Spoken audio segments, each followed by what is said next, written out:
When a Campbell's soup executive joked that the soup was highly processed food for poor people, he didn't say anything radical.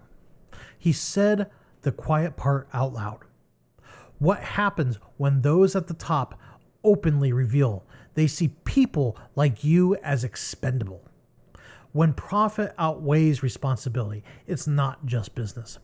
It's a reflection of a broken mindset.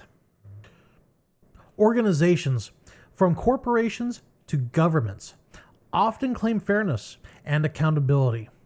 But the real test is who suffers when policies favor the powerful. People notice when rules protect some and neglect others. That perception is more damaging than any single misstep. Recently, a Campbell's soup executive was fired after his comments surfaced, revealing a mindset that prioritizes profit over the well-being of workers and low-income families. His words weren't just careless. They were a window into a culture where those at the top are rewarded for exploiting others, while the everyday person is dismissed.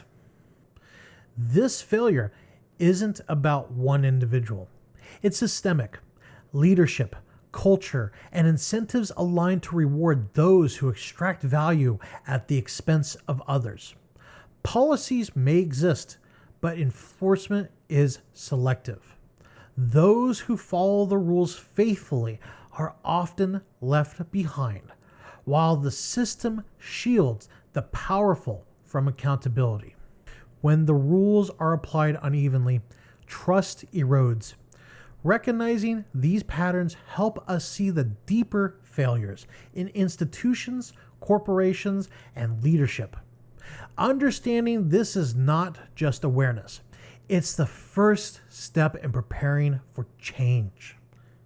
If you want deeper analysis, links are below.